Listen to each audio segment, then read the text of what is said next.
and these things are circulating in your blood, and they get taken up in your liver, right?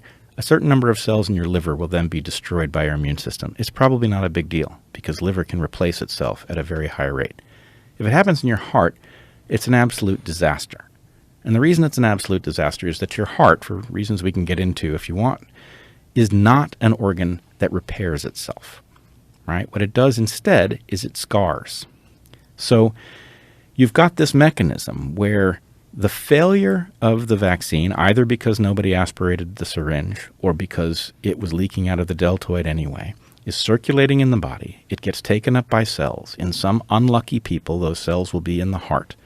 When those cells in the heart do their job and transcribe this new message, they will be attacked by the immune system and destroyed, creating a wound in your heart, right? Now, if you wait long enough, that wound will hopefully scar over. It will diminish the capacity of the heart to do its job. And for people interested... Permanently? Yeah. Oh, absolutely. Right. That's the thing about the heart, is the heart, I mean, it is actually downstream of something, as you know, I studied a long time ago, which is the trade-off between tissue repair and senescence. And so the heart, one of its most amazing characteristics is that it doesn't get cancer, right? But the cost of not getting cancer is that it doesn't repair, right? It scars, and that reduces the capacity of the heart to do the job that it does. And it also is going to create a vulnerability, right? Now, again, the question of whether or not people are dropping dead at a high rate during athletic events is a readily studyable question, right? It's possible that this happens with some regularity, that we don't know it because it doesn't generally get reported, and that during COVID people are super sensitive to these things and they're now circulating the clips. It's also possible that it's happening at a much, much higher rate, and that the reason has to do with this very flaw. Is there data on this? That's the question. Why isn't there? Why, given how easy a question this is to answer, why isn't there data? Now, I will say there's data on related matters. You should check out the Substack of an excellent biologist named Jumi Kim, who has delved into a number of the issues surrounding COVID and vaccines and the like. And she has put together an excellent analysis on the effect on athletic performance of these vaccines. And it's pretty surprising, right?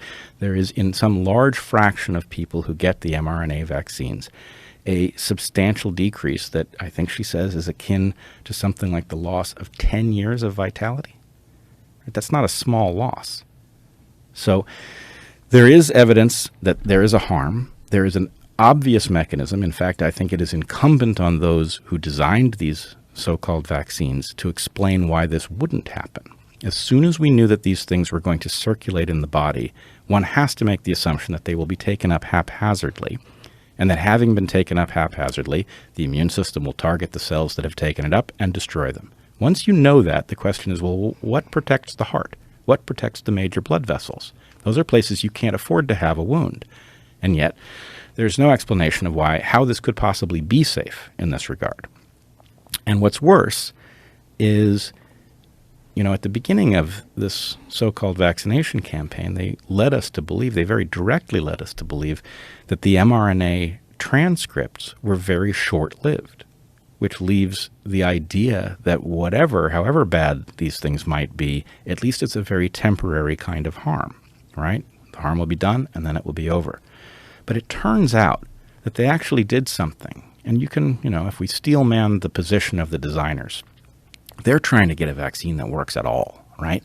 They're going to use every trick they can to just try to get these transcripts into enough cells that they can get enough of an effect that it has some positive impact on the disease. Well, one of the things they did was they took the mRNAs, which are spelled, it's a 4-letter code, and they substituted all the uracils, the U's, with a different version of the chemical that renders these things incredibly stable. Now, this is a trick that nature apparently does itself, but it substitutes a very rare U with one of these pseudouridines. In the case of these manufacturers, they substituted every single one. And what that means is that these mRNA fragments are not vulnerable to being taken apart by the enzymes that we all carry that break apart mRNAs that they find floating around the body.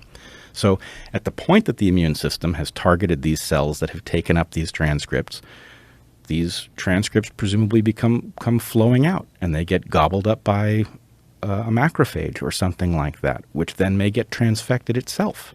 So they've created a nightmare scenario, and I would point out that this is one of the many things that Heather and I got right in this unfolding nightmare. Is we said, look, there's no way that any of these so-called vaccines could be safe.